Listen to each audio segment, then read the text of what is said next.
Yes, sir. Okay, we'll call the meeting to order. This is special call Design Review Committee meeting of March 22nd.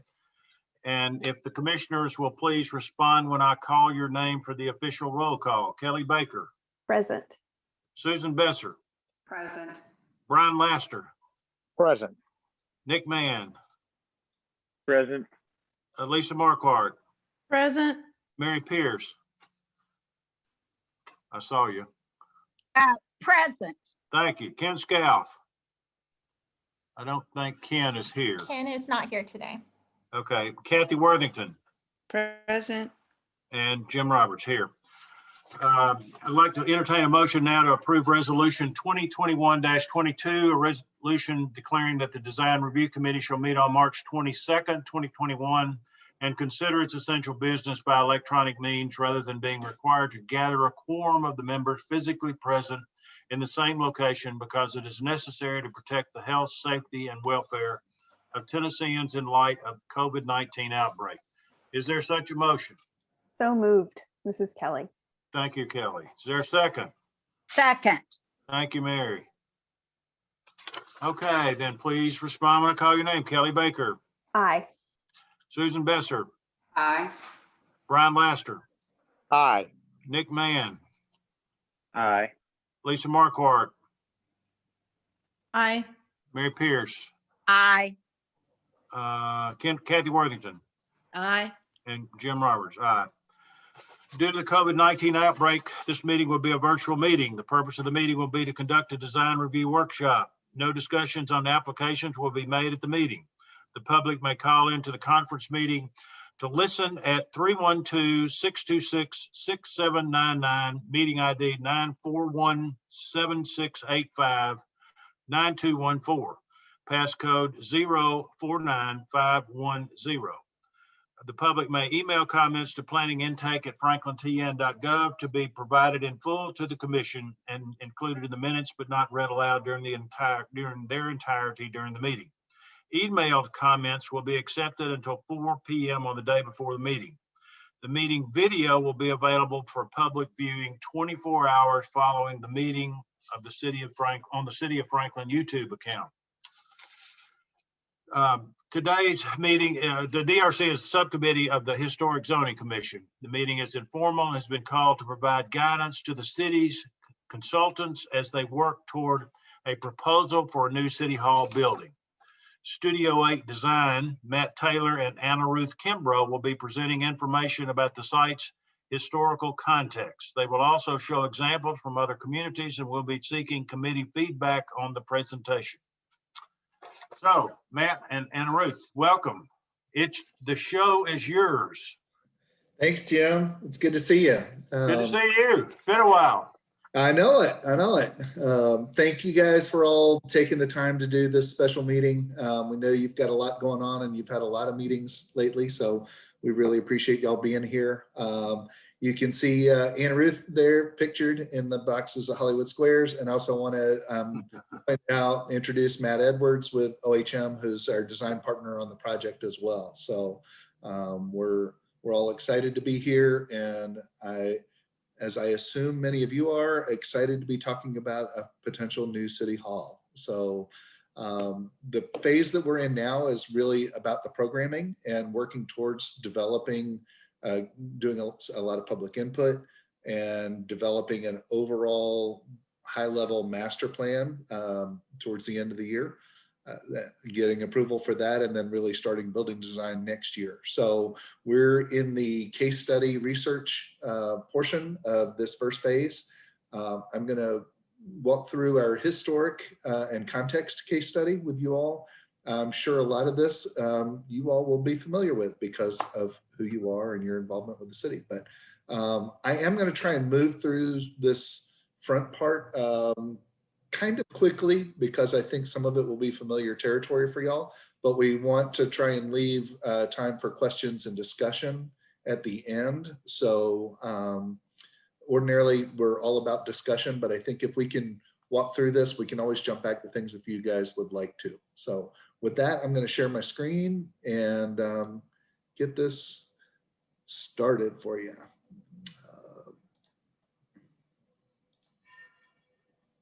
Okay, can you see the aerial picture of the square there? Matt, can Yes. you zoom in just a tad? Yes. Well, I said yes. Well, maybe as we get to ones that have text. Yeah, let's see how that does. There we go. Okay, so introductory slide. We will go to the next page. There's kind of a couple of topics throughout all of our case studies. We've been talking about how to connect the city and City Hall with citizens to place, buildings to context, and history to progress as we move through the design of the project. So we've really tried to look at this in a couple of different manners. In the building to context, we're going to talk about site context, the history, architectural expression, and contextual relevance through this case study. Starting with the site context, our design team and several members of the city staff joined us for a walkthrough around the site. And these were notes of all of our observations, literally as we circled the square. I'm not going to try and read all of these to you all. I think you have a copy of the PDF, and we'll let you, hopefully you've had a chance to read them. A couple of key elements. This is the existing City Hall structure. This is the existing courthouse with the square to remain. We know this portion of the square has been used as a stage for a lot of festivals and events. We have the 3rd Avenue elevation has never been particularly lively along 3rd Avenue with the mall building. And then we have a parking lot at the back on Church Street that I think a lot of people would like to see removed and create a better pedestrian downtown face to the south end of the site as well. We're also very sensitive to the greenhouse and the theater as historic structures, that they will be saved and preserved, and we don't want to encroach on them too much. And we'll literally be looking at the whole block, even with the existing parking garage planning to remain. From a context standpoint, we did a couple of things. We looked at the map of downtown relative to height and massing, what sort of uses happen through there. You can, I think this is just a simpler graphic map. We've got more residential uses in the gold here and here and here, with commercial and civic uses in some of these other structures between churches, diagonal corners, the courthouse, and Biscuit Love. Matt, I'll just add that I apologize, I just noticed this. The greenhouse is actually being used as a residence right now. Oh, is it? Okay. Yes. I actually didn't realize that. Thanks, Amanda. And I didn't notice it earlier. Sorry about that. So in looking at the views, looking along 3rd Avenue, you see at the south end, the Presbyterian Church, Biscuit Love, we come up on the Moran Pope House, the alley between the courthouse and then the courthouse itself. The character of the buildings changes from residential to more institutional, but we have a very strong historic context along 3rd Avenue. Church Street is a little bit lower scale, less dense, with the gallery on the corner, a lot of kind of scrub brush and some support structures, and then the law offices and Anchor Health's office, with 3rd Avenue being a primary gateway into the city from the interstate. As we look at 2nd Avenue, we are separated by the parking garage, but the context is still important relative to this block.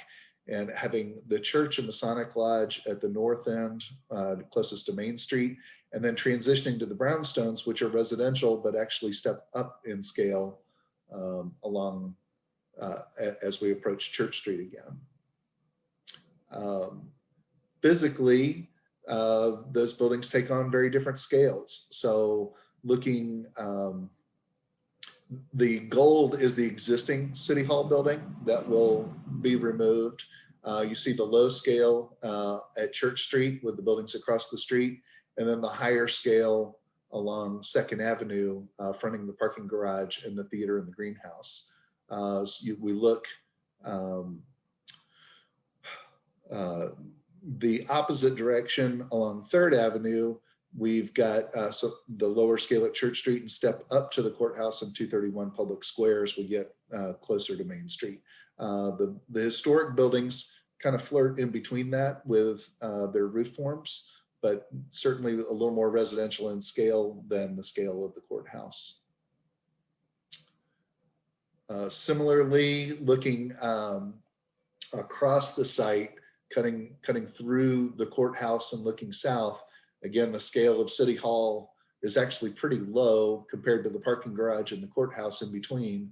And then with St. Philip's over on the east side, looking north, excuse me, I'm sorry, looking south, the brownstones are pretty tall, but then the scale of everything else tends to drop again with the existing City Hall building, gallery, and the church with the steeple tower popping up through that lower roof plane. Looking at the history of the site, we have lots of great old pictures. So this site has seen a lot of change through the years in how it's been used, buildings that have been located on the actual site where City Hall is now. We had everything from grocery stores to the blacksmith that serviced the buggies, horse watering station. Here you can see historically the old city map of downtown with the density along Main Street. And then this is our site where, similar to now, the scale dropped off. But the corner was anchored pretty solidly with the laundry and grocery store. The blacksmith even was taller and stepped down as you approach that corner where you think of 231 Public Square now. This is a little bit further out building from our view from this side, where again, the anchor or the corner was anchored pretty solidly. This was the old eventual car dealership and Arlington Hotel structure with the lower buggy building in between the two. But obviously it doesn't look anything like this today.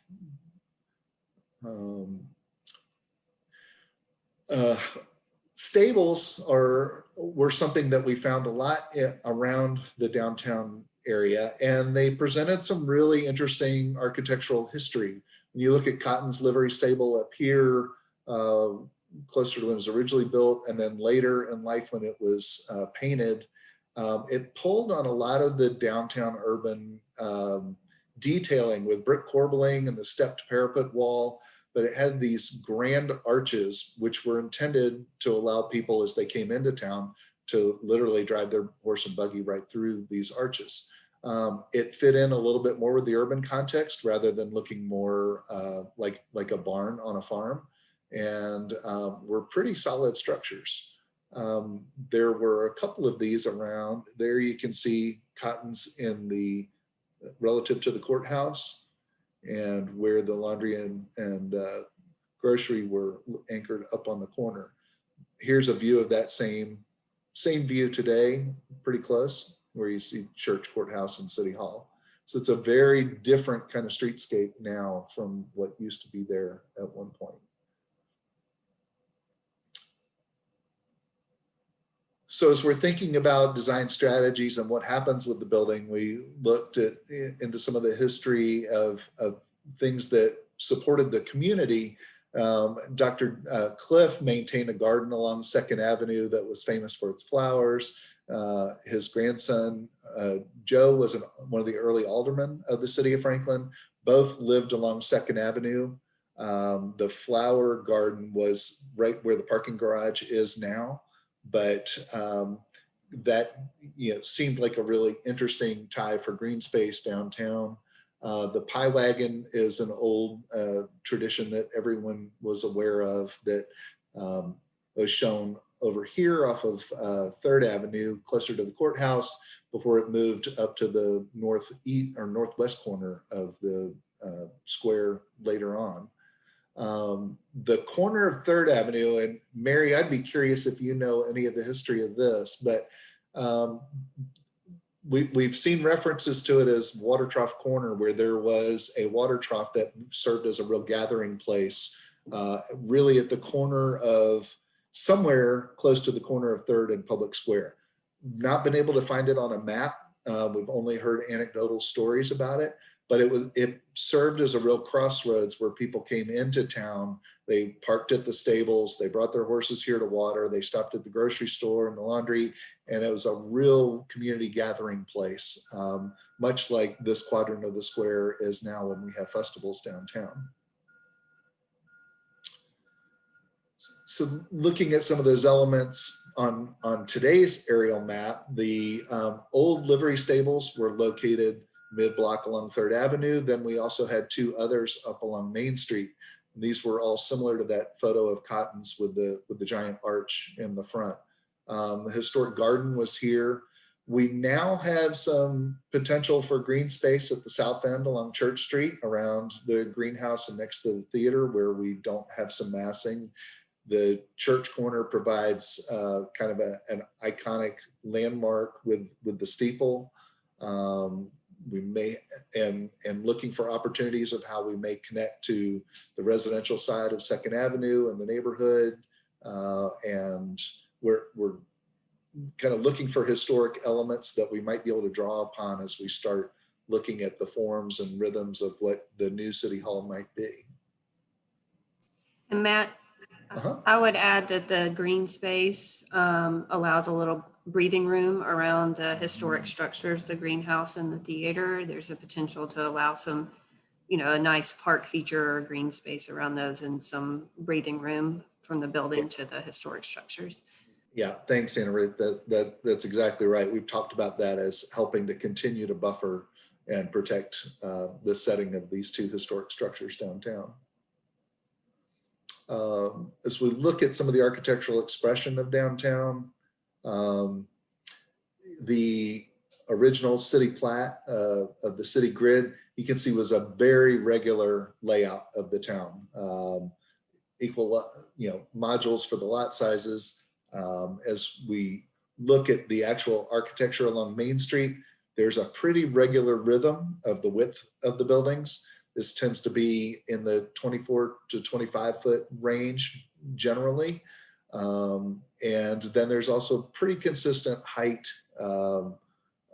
While there's some variation, there's really some unique rhythms and heights and geometries happening.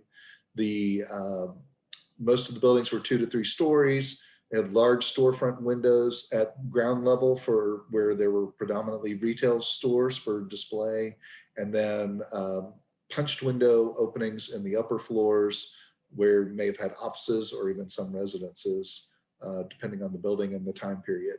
But even at the square, these same kind of rhythms and elements are seen with the base in the middle and the top, the consistent elevation, the punched windows, and the display, storefront display at ground level. Looking at our site, there's a similar rhythm happening just on a different scale, where these are more like 100-foot intervals that you start to see as we relate our site to the 3rd Avenue rhythm, with the courthouse spanning sort of 2 of those modules, and then the ramp, a Pope House, the Biscuit Love, and the church. The geometry of the square is obviously very important and something to protect. We've had a lot of conversations about looking at the facade of the courthouse and trying to hold or relate to that line somehow in the construction of a new city hall. can see the existing structure pushes forward. A little bit proud of that line right now. As some of you remember, when we brought 231 Public Square back in, that building set back off the edge, and we added to the front to help repair that edge of the square to retain that. We've also looked at some of that green space that Ruth had mentioned too, and you see it's really starts to be more predominant here at the south end as everything transitions more to the neighborhood, away from the more dense Main Street character and density.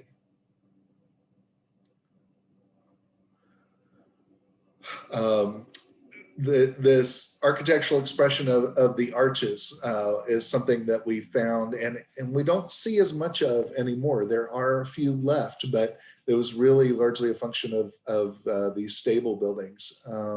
We had a smaller entry arch here. The use of arched windows is a little more common, but these stable buildings had these really interesting architectural forms of the grand scale of the arch and just the real simple geometry. But you can see the brick detailing around the header of the arch and the corbelling that you see up here. The original City Hall office and fire department had an arch where the fire truck parked, which then this is in the northeast corner of the square. You can still see the city offices sign above the door there. And then this is the next to, I can't remember now which bank that is, but the northwest corner of the square, this building and arch are still standing.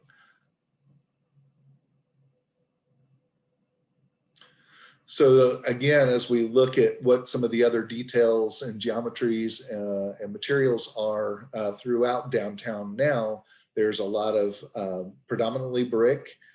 There's stone in the lintels and the sills. There's corbelling and detailing around some of the windows. Again, here we have arches. 231 has arches, and we were able to pull some of that detailing back in when this building was completely rehabilitated. You see photos along Main Street with, again, some mixture of stone, some of the wood storefronts, the brick details, some keystones in the corner. The old grocery store had more of a stone facade to it, which is a little bit more unusual for downtown. And even along Main Street at the old Ben and Jerry's building there, you had that delineation of the base, the middle, and the top between the way the storefront and entries were handled. The punched window openings happened in the midst and the metal coping at the top. So there's very strong relationships across even a variety of different styles through downtown that are still visible today. Awnings in some cases, or the way the storefront was treated, helped to ground that pedestrian plane and bring the scale of the building down to a human scale up and down Main Street as well. Some additional details, really seeing some of that brick corbelling. This is all very similar to what we saw in the cotton livery stables. The use of the sills and treating the window heads. We've got a lot more ornament here in this sort of coping and larger parapet roof treatment. But each of these buildings has treated its parapet in its own way to really give these buildings more of a cap and a top to them, with some changes in plane with the different kinds of details and materials throughout the up and down Main Street and the downtown district.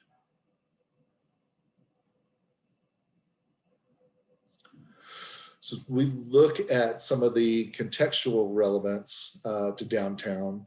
The arches are one of those things that this generated a lot of discussion amongst our team and with some of the city staff folks the first time we went through this presentation. So we looked at the history of the ones that we've lost, as well as the ones that we still have. The geometry is kind of similar, but it's interesting to note that most of the existing arches, like you see at Mellow Mushroom and at Binks and over at the attorney offices in the northwest corner of the square, these have been modified to create more of an entry with some bracketing and a transom in the upper portion of the arch for those that are still standing today. Really, and a pretty consistent infill language from what you see from the old historic stables. These are some other case studies of how arches are present in other vibrant downtown districts. In Savannah, the Savannah College of Art and Design maintains a shop and boutique where they sell artwork that some of the staff and students have done. They've got very large repeated arches with brick detailing, entrance at the corner, but each of these creates those storefront openings that similar to what we have on Main Street, but in a more rectilinear form. The Apple Store in Italy has grand arches, but with the same sort of subdivision treatment between the base and the transom that we see here in Franklin.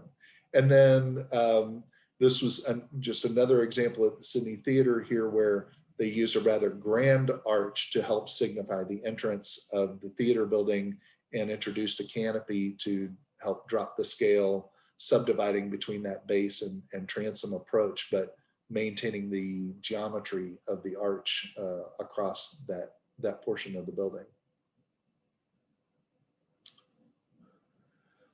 As we look at other elements, and this is where we're going to come into discussion points with you all, here's 4 case studies that start to do some of the things that we've talked about.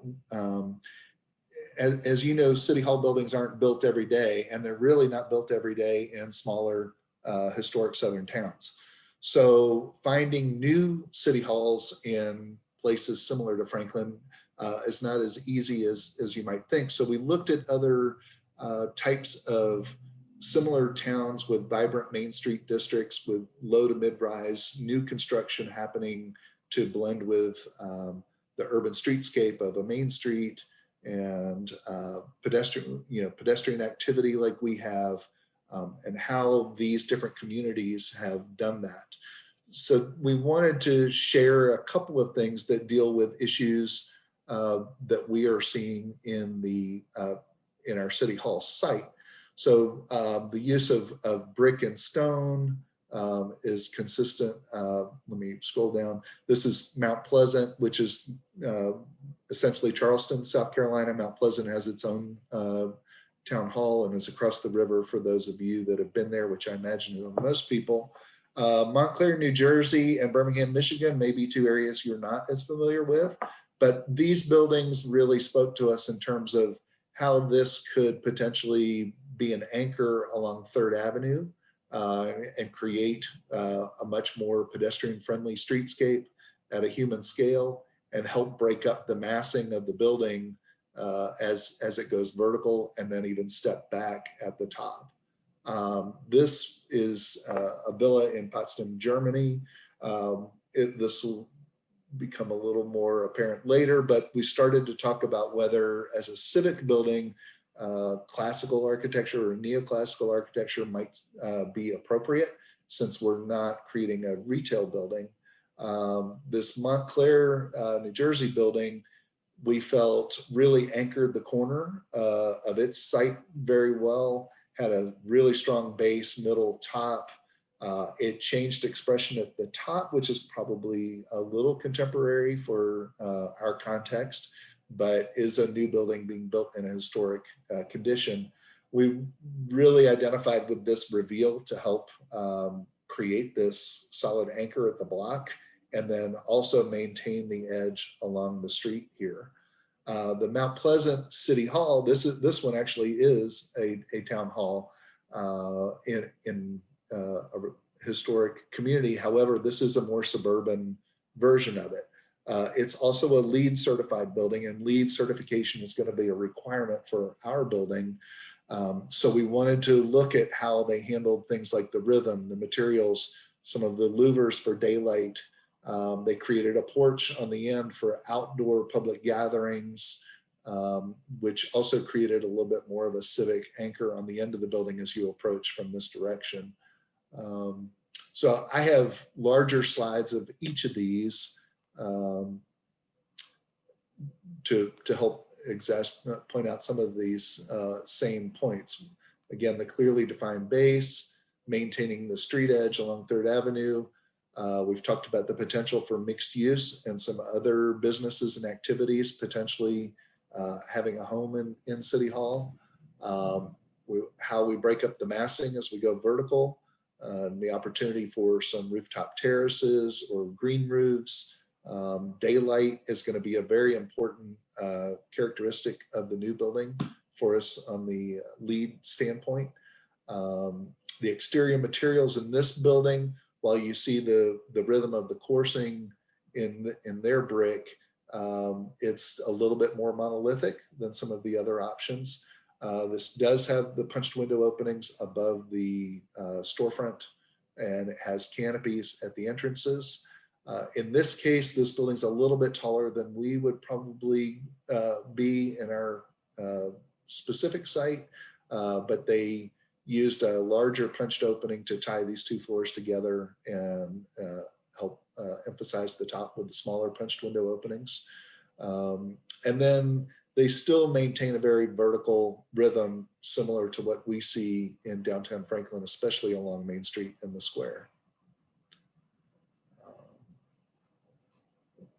The Montclair building, again, this shows a little bit more of it than the initial slide did. So you can see how the building actually turns and changes to a different color of brick. So it really emulates a little bit more of a streetscape in the downtown context. The downtown, again, supports the potential for mixed use and introduces a very pedestrian scale with the canopies at the entrances and the rhythm and scale of where this base starts, and carries a pretty wide band here at this level to help with the higher floor to floor heights.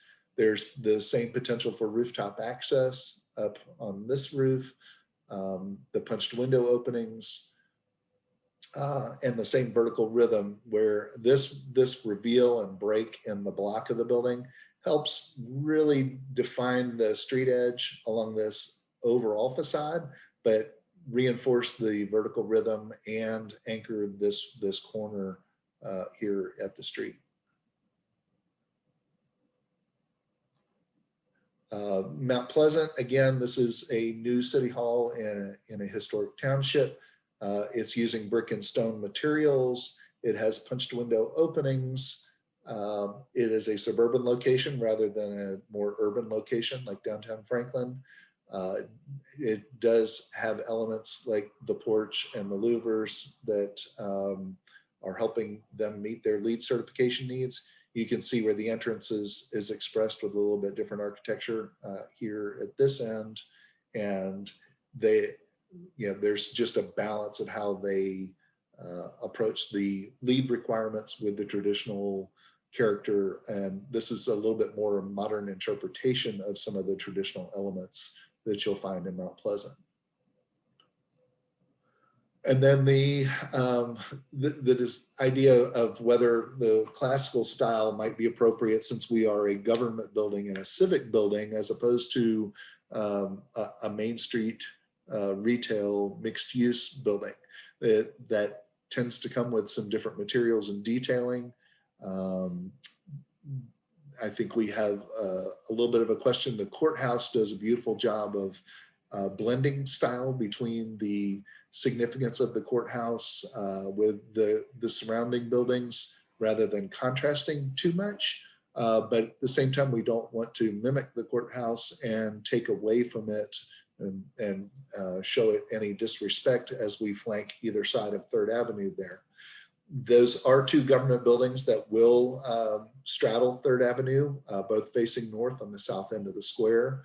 We have the relationship of city and county government, the similarities and differences and the roles of the building on the square is something we want to talk to you all about, and your thoughts on how we start to balance the historic and new construction so that we still stay sensitive to downtown Franklin and its presence on the square. And then the plaza, the idea of the plaza in the front, there's been a lot of discussion about maintaining that stage use in front of City Hall, and yet there really isn't enough stage space to support some of the festivals and bigger events. If there's a band, then there's not much room for somebody to sit unless the streets are closed. And should we have a plaza that addresses, this being a civic building and changes something about the geometry or spacing of the front of that, of the City Hall as it fronts the square. And then I've, just for reference, I have the site notes here again, because I figure most of our discussion will be here on these last couple of slides for the case studies that we've introduced to demonstrate some of these different design details and things that we have, that we found. So that was a bit of a rush through things. I hope that's okay. I would, at this point, Amanda, what do you think's best? Should we go back up here to this slide and Yes, I think that's discussion? Mhm. I might let you prompt a little discussion amongst people, or let y'all jump in. As I say, we are not showing any of these necessarily to say, hey, here's what we're going to do, because we don't know yet. We're in that public engagement, input, feedback, research point of the project. And you all are our best historic authority for architecture, character, massing, and scale in the downtown context. Something, after working on the 231 Public Square building in particular, Ann Ruth and I are very familiar with and sensitive to in the downtown context. So with that, I'm going to be quiet and let you all ask questions or make some comments. And we want to listen, and if we can answer questions, wherever you guys want to go from here. And We can certainly go to each individual slide so you can see those individual buildings more clearly if that's something you want to do. I do want to say one thing before we get started. Please don't be alarmed by the scale of any of these. Our anticipation at a maximum is 3 stories with a 4th recessed. Kelly, if that's off, please chime in, but that would be what would be permitted in our community at that location. It would be 3 stories. 3 at stories. Max. Okay, great. That's what I was hoping to hear. Matt, this is a little off the topic a little bit, but I think I'd be interested in knowing y'all's thoughts about office use in light of the pandemic and how that impacts what you're going to be planning to do inside whatever is developed as far as a structure. Because I think we're headed into a foreseeable future that the need for the same amount of office space that we would have had in 2018-19 is not the same going forward for the next several years anyway. Especially as I travel around Franklin now, especially the Cool Springs area, there are any number of for lease signs that are apparent. So I don't know how that's factoring into what you're thinking at this stage, but I wanted to say that, since I probably forget it if I didn't just blurt it out there. No, it's a great question, Jim, and it's one that we're paying attention to, and I don't think there's a specific definitive answer to at this point. There's a lot of different ways of addressing that from the standpoint of even the city, much like many of the businesses and companies around the whole Middle Tennessee area, are finding that there are some folks that work successfully from home, and that there are avenues for that, which reduces the need for space to house people. Some city services absolutely need people where folks can come meet with them, pay their bills, apply for permits. And that's a bit of a programmatic balance that we are still in the stages of meeting with all the city staff to talk to them about. And And that could look entirely different a year from now. Yeah. As vaccinations roll out, it may be that we need a home for everybody in City Hall, but we want to maintain a certain spacing. It may affect the physical environment where we have an open office environment, but provide a little bit of separation between individuals where they might sit next to each other. And then I think we just want to build in things like flexibility for AV to allow these kinds of meetings to happen so that you all and Board of Mayor and Alderman and Planning Commission can continue to hold meetings, but having the infrastructure there in the building to allow people to attend where they may not feel comfortable attending in person, or have more frequent meetings as needed. So there's a lot of moving pieces and parts to that question, and I don't have an answer for you. I didn't expect that you would. Reasons why it would get smaller. And we're working through all of the pros and cons and value assessments of that with each of the city departments and the city administration group as we go. And since we have about 20 minutes left, we'd love to hear what you guys think that space, however big it ends up being, looks like from the outside. Yeah, that's where we really want to focus this time. This is really important to get your feedback at this early stage before we even take it out to the general public on, what elements could you see working well on this quadrant of the square? What aspects of these different inspirational images do you like? What do you not like? What do you think could work well? What is it about the massing and scale and facade breaks that you might like over other examples that Matt has shown today? So we really want to focus your time, on materials, colors, as much detail as you can give us on what your initial thoughts are about what will create a successful city hall on this important quadrant of the square would be really helpful to us. So I have a couple questions, which would impact my thoughts on those things. And one is are we it says that we're considering mixed use. I know there was some discussion on allowing retail space maybe on the first floor and then city offices above that. Which, if that is the case, I would love for us to consider doing something similar with a parking garage like they've done in downtown Huntsville, because I think that could make it more appealing street view wise. And then the other question I have is, are we talking about putting the entrance to City Hall on Public Square and getting it off of 3rd Avenue? Is that also part of the mix considerations?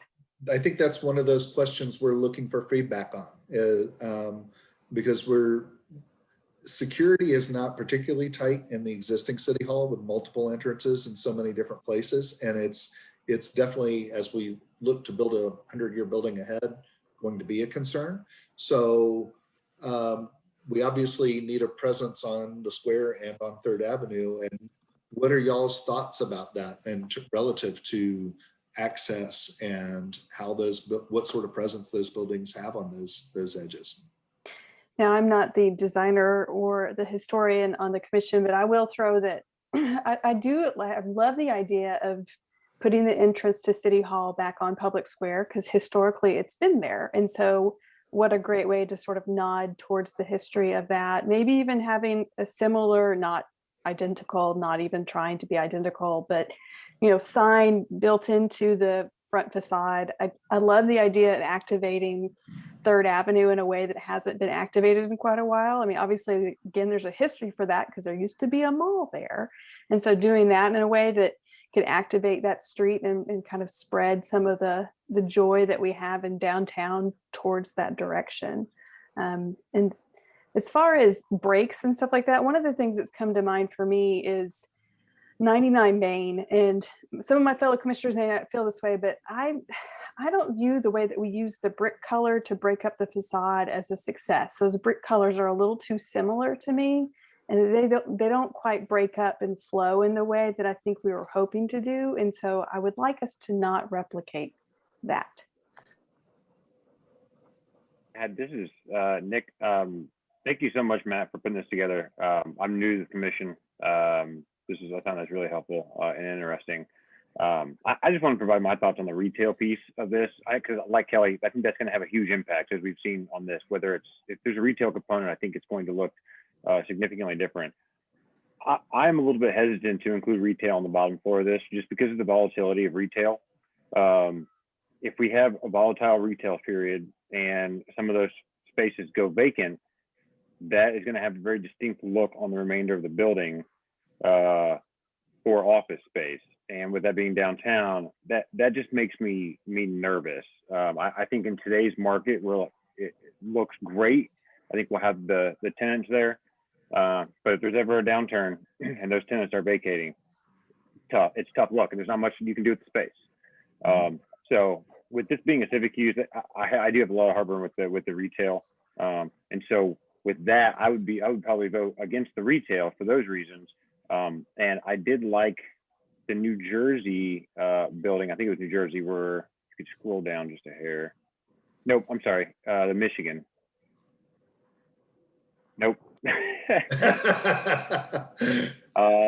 That one, yes, thank you. South Carolina. I like how it has a different front. I don't love how those connects, where those are two very different. I don't love the building as a whole, but I do envision from the city square side having some sort of entrance to City Hall that's very welcoming and maybe a little bit distinct like that. I like that. But as Kelly, I'm not the historian, but I do think that would be, maybe we can incorporate the arches there on the front. So that's just my thoughts. But thanks again for the presentation. You bet. Thank you, guys. Yeah, and if I could chime in, this is Lisa. The idea of the retail, I agree with Nick 100% on that. It's actually kind of a surprise to me that that this is not going to be specifically a civic building for government use. And I'm surprised to hear that. I wasn't expecting it. And I agree with Nick that the retail has too much volatility and unpredictability. And I would not want to see that if possible. I guess, would you describe the picture that we're looking at now? Would that be what you would call a neoclassical, or what would you call that? No, I'd say that's more contemporary, really. Contemporary, right? Yeah. It's got a lot of modern influences, and it got some arrangements that speak to some historic relationships, but I certainly wouldn't call it traditional. No. And I guess that building that was in Germany, the one that you were showing as an example, I thought that was very elegant. And one of the things you said that struck a chord was the fact that because it is a government building, you certainly don't want to mimic the courthouse or try to mimic other historic buildings in the public square, and perhaps keep it somewhat contemporary, just to make it different. So Lisa, is your comment stating that this is a contemporary feel for you? Well, how would you describe that? This is a very classical style. Yeah. So I would say that that's the one that appealed to me, the classical, which I think still is a nice contrast in relationship to the other buildings in the public square. I don't envy you. I think it's going to be challenging, but one of the things I appreciate is that you're not going to try to mimic the courthouse. I think that's important. I also heard you say something about having a private residence in that building. What? No, I think this building actually is a private residence. there wouldn't be any residential use in the new. Oh, okay. I And didn't. don't let me misconstrue the retail. There's been some discussion of if there's support retail that supports some of the city functions, or maybe some future space that the city would expand into, could be short-term retail. There's no set program for that yet. That's part of all of this early programmatic discussion that we're having with Okay. the city. So I don't want everybody to get hung up that you're throwing a mixed use at us. We may wind up there, but Yeah. this is, and so we appreciate the feedback from you all. Thank you for clarifying that. Yeah. Yeah, I don't want that to be the big scary thing that y'all heard today, because Yeah. we're really And- far more important about building form Yeah. and style and detailing and the massing, and how I think a couple of you have mentioned how the building, should have an entrance or a presence on the Yeah. square, which And, certainly we would and all agree height, with. as you know, the height of this is going to be extremely important. And one of the slides that was really helpful is the one where you showed like a dashed red line that went over the proposed as well as 231. Yeah, there you go. So my final comment would be that contextually, 231, I think, would be determinative as far as the height is concerned. So do you have one that shows 231 on the? Right Yeah. there. Okay. And here. Yeah.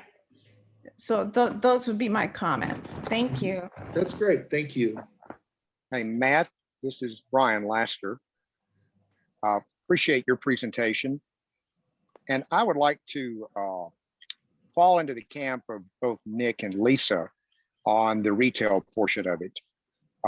I do think this is a public building, and it should say it's a public building and be a public building. And actually, the Potsdam building that you showed in that classical or neoclassical form struck me as something that does say a public building. I would also advocate for something that's brick and stone, so it blends into the square, and nothing that actually just really stands out on its own. You mentioned about being in line with the courthouse. When we look at Abram Murray's original plan of Franklin, he creates a town square.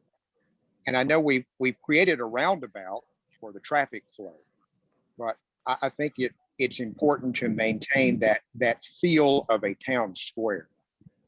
And I would say an entrance on the public square would be preferable. And those are my comments. Matt, this is Mary. And I would say, having lived in Mount Pleasant, to pick out that there's a front entrance, I suppose, but I don't think that slide in my mind speaks to what we need in Franklin. That Mount Pleasant never really had a downtown, and it's all recreated. And I do agree with LEED certified. We did that on the old jail and the Franklin Theater. And I think you did that on the police station. So I get that, but I concur on the retail space. I would not be a fan of that. Before I go any, I prefer the classical looking building, but before I could give any comment on whether it reads as one building or two building, I think we need buildings. I think we need to understand what the massing of this is going to be. And I know you've still got that work in progress. Yeah, absolutely, Mary. And that's where we wanted to get some of y'all's feedback on,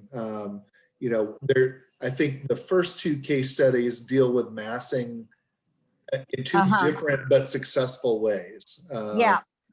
And so we wanted to get y'all's comments to see if you liked one of them, both of them, like pieces of each one. Really any feedback you guys have. We're in the listening mode right now. We're not. Yeah, I think anything for yet. me, the ones you show with it breaking up into two buildings, I hope that doesn't have to happen, but it may get big enough that it does have to happen. But I do agree with it having presence on the square. Having done just a few festivals in my time, addressing the needs of the festivals is tricky. I think if that can be considered, great. I do think that there will never be a festival without a street closure of any of the major festivals. And in my mind, we're going to meet some of those needs. Hopefully one day, Matt, if you're not my age at the time, I knew Matt. I'm getting closer, Mary. I knew Matt when he was young. Yes, but I'm running ahead, and I know Matt and I always envisioned that Bicentennial Park would be an alternative place for staging. And as the town gets bigger and things grow, I think we are going to have to even spread out beyond the street closure. So, I wouldn't want that to be a driver, a consideration. Yes. Mhm. And I'm so excited. This has been talked about for 20 years at least, and I'm so excited it's getting done, and I'm so excited that the people that work at City Hall might have a window one day. We are too. Oh, the other comment, when we say stone, I am for limestone trim. I am not for stone. I think Matt knows why I'm not. That can go south quickly. And so I am absolutely for limestone detailing. Got it.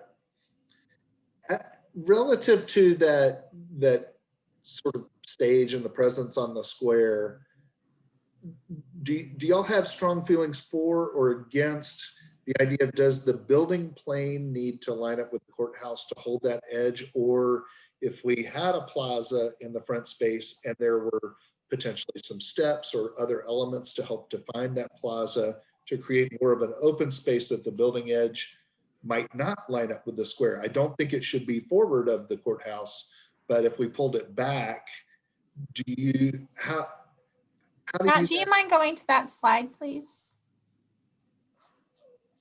We're getting really short on time, so. Yeah.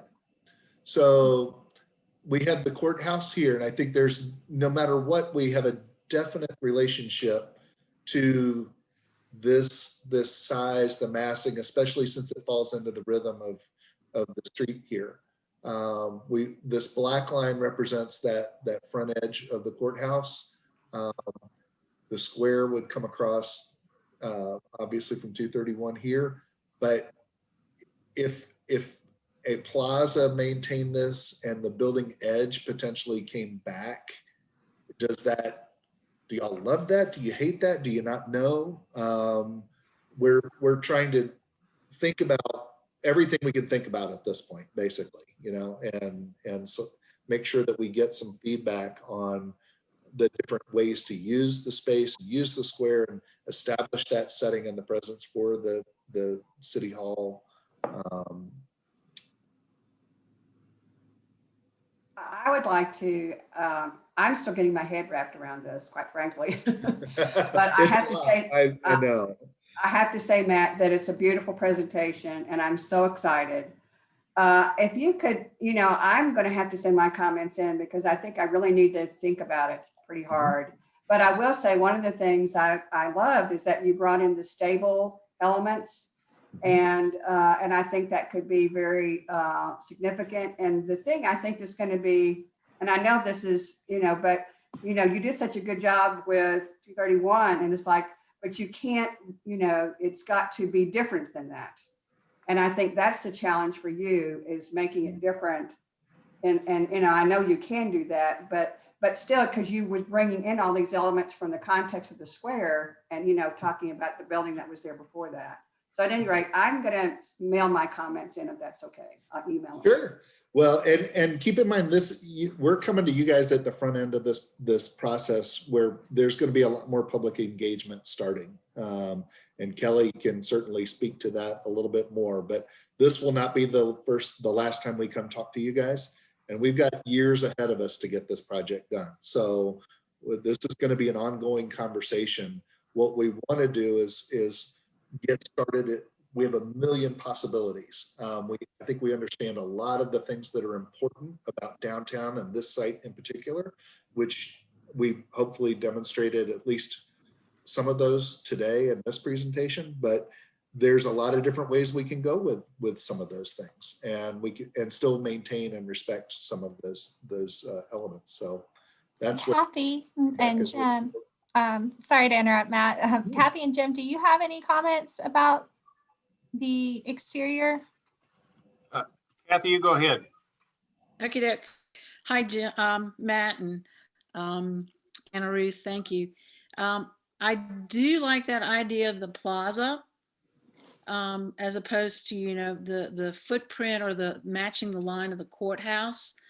I think it'd be interesting to see how that could be developed, because really from a person's street eye view, sometimes you may not get that relationship lining up building to building.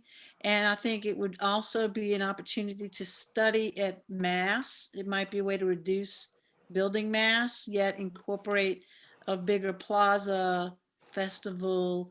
I think it could possibly identify the square even more so, and also accentuate front entrance to City Hall from that facade. So I think that would be nice to see that. I really do. Of all the buildings, the one that least favors me is the Mount Juliet, only because I just feel it's a little too contemporary. But it's the massing, I think, is it doesn't really give us a better look than what's already there.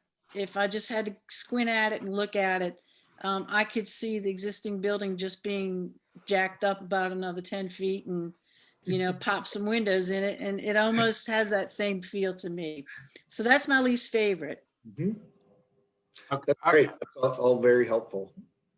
Matt, I think the Birmingham, Michigan has some appeal to me, because I think it does break up. I like that idea, not necessarily the height. I do like the concept that you've got there. I like the step back on the top. And I think this got a lot of possibilities to break up what is now just a one-story blob that extends down 3rd Avenue. So again, a lot of the detail, I'm not interested in I'm not commenting on the color and all that. That's something that could be worked out. I think brick and stone and limestone, Mary, would be the proper way to treat that. But I do like that idea. I really can't talk about whether it lines up with the courthouse or not, or whether it should. I don't know. I mean, on the surface, it seems like, but I just have to see how this progresses. There are, and I did notice on your plan that the parking on the far side of the what is now outside the training room would go away. I'm assuming you're going to go down underneath this new facility with additional parking. Is that correct? And we're not there yet, Jim. I don't know. Certainly going to explore that. We're going to explore a lot of things. But yeah, I think that does need to be explored. Go certainly down, but I think the Birmingham, Michigan design, the concept appeals to me. So, and as far as the height, I think Lisa commented on this. I think the key height thing maybe should be 231, because I think that's such a good project as it turned out, and I think that this would be right along there. So that, I mean, that's all that I've got at this juncture. Thanks, Jim. That everybody's comments are super helpful. Really helps paint a picture, and we narrow a few things down. We know what we're open to things, and things we might let's start steering away from. And oh, and the other one quick comment on the retail. Obviously, I would be in favor of no retail. You've got to have you're planning a 75 to 100-year building, though. You got to do something with space that's not going to be immediately utilized. So that you have to put something in there, whether it's retail, whether it's some type of office space, whether it's space for nonprofits to use. Because United Way was in City Hall at one time for one, and I think there were some other ones too. So those are things to think about because of the life that you really hope to get out of this building. The other thing I would say, Matt, on the height, as you get down to the residential area, it would be nice if the height or at least a green setback or something helped soften that. That's a good point. Yep. And I just quickly wanted to say that I think Kathy hit the nail on the head regarding the plaza. I concur with everything she said about the plaza concept. Well, I agree with what she said about the building, that the Mount Pleasant, as you all know, I'm not a fan, but I do think you could almost envision what we have with that front on it, and there you go. Which Matt, is a good thing. Matt, this is Brian. Could you explain your plaza concept a little bit more? What would its purpose be? Well, there are the city. Sometimes the city holds events. Sometimes the Heritage Foundation holds events, and this corner of the square is the one that always serves as the stage side. It doesn't have some of the other obstacles of the planters and trees that the other sides do. It's a little more open.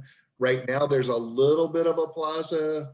I wouldn't really even call it a plaza, but there's a porch on the front of a raised brick area that aligns with this pedestrian alley that connects over to the garage.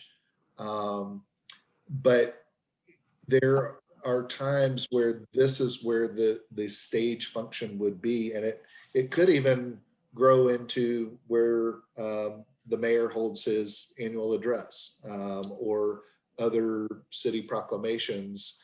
I think it's very common for municipal or civic public buildings to have a plaza in front of them.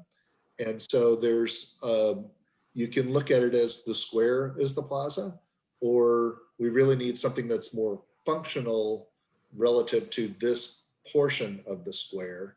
And then just the relationship of the front of the building or that face of the building to the courthouse, and whether they align with each other or we show some deference. You know, how do we maintain the edge of the square? I think that's definitely important, but there's a lot of different ways to handle that. And so there's just a lot of different possibilities. And as I said, Brian, we don't have a design to propose to anybody yet on that. It's really more of an exploration question of, oh, I love that or I hate that. And is it worth exploring those kinds of ideas and starting to see, well, oh, that's how it could work, and that's what it could look like. And adding to that, plazas can really help a building feel more civic in use, and plazas can really help break up mass. And because this is an entire block face, some of the concerns we've had expressed internally, staff and the consultants, is that we want to make sure that this doesn't feel like a continual wall from one intersection to the other. So using those plazas to help break up the mass particularly, but also, define, entrances and places where we want people to gather can be really helpful in shaping that form. I wonder if there are any other questions or comments. Vernon joined us and he would like to make some comments before we wrap up. Thank you, Amanda, and appreciate everybody taking time out of their day to participate in this important meeting and getting introduced to what we're envisioning for our new city hall on the square. I thought I'd like, after, I apologize not being able to jump on right when you started, but I did want to share a few points. And the first one is that your input over the next few months is vital as we have the public engagement process to talk about what this civic building will be for generations to come is incredibly important, because one of the things that the Board of Mayor and Aldermen did when they approved, selected OHM advisors and Matt and Studio 8 and their team, was they intentionally have a phased funding approach to the design of this and redevelopment of this corner. And the first phase is really the public engagement process that will get us to the end of the year, in which we'll hopefully get in front of the board with recommendations from various committees and commissions on the next phase, which will be schematic design. And that'll take us to the end of 2022. And the reason they did that is because when we started the conversation and had gone through the proposal request, we got into COVID and we didn't know what COVID was going to bring for us as a community. So they are being very prudent in how to go forward with redeveloping this site. So invite you, encourage you to be engaged in as many meetings as possible, offer input of how this site will look and function so we get it right. I appreciate the comments on the retail use, and particularly Jim Roberts, because he hit it right on the head. We have done a space need analysis and reviewed it, re-reviewed it, re-reviewed it, and continue to re-review it to try to project what we'll need for generations to come. And actually, we're looking out, about 20 years or so. And what we've learned that with COVID, that people work differently. And technology is changing ever so quickly that we don't know exactly what we thought we needed over a year ago. So having extra space to grow into is important. And how we utilize that space is yet to be determined. But Jim hit it right on the head. It would be wise for us to make sure that we have space to grow into, because we do know that Franklin's a very desirable place to raise a family and to grow a business, and we'll probably experience a little bit of growth in the years ahead. So that's where that comes from. And the other part, my role in working with Kelly and Joe and Amanda and our team, is to stay on track with the schedule. And with any luck, we'll be moving into a new city hall in about 5 years, provided we can convince the Board of Mayor and Aldermen to fund it and things keep going in the right direction. So thank you for indulging me. Appreciate the comments. Looking forward to seeing you at the many public engagement meetings throughout the next several months, and we'll go from there. Let me, Susan Besser touched on one point, which is, I think, important and we may want to do. We will have other thoughts over the next few days. Amanda, would you like commissioners to direct those to you in an email or go to Matt, or how do we need to handle that? Please send those to me and I'll be happy to disseminate those to our consultant team. Because that was Amanda, Susan made a good point about that. And we'll be back before you, Vernon, you're muted. Yes, if I may, and I don't mean, I mean this in a very kind way. I hope your comments aren't only limited to the next 2 or 3 days. We expect them to keep coming throughout this process. This group has no problem in making comments. And we'll be in front of the public with a virtual family room chat in May, and then we'll be back before you again at a special called DRC meeting in May as well. So you've got time to process. We gave you a lot of information and elements to think about tonight. So please feel free to think about them for a very long time. You can email us this week, but also there's another opportunity in May specifically for you all to come back and give us some additional feedback and comments. Okay, well, thanks to Matt and Anna Ruth and everybody for comments tonight. It really was a good presentation, good eye-opening for a first step, Matt. So thank you. Thanks, Jim. I think I guess, unless it's something else, I guess we need a motion to adjourn this meeting tonight, if somebody will make it. So moved. Thank you, Mary. Is there a second? Second, Who was that? it was Kelly. Kelly. Okay, then please respond when I call your name. Kelly Baker, Aye. Susan Besser, Aye. Brian Laster, Aye. Nick Mann, Aye. Lisa Marquardt, Aye. Mary Pierce, Aye. Kathy Worthington, Aye. and Jim Roberts. Aye. Thank you all so much. Very, very Thank informative. you. Thank you Good all. to see everybody.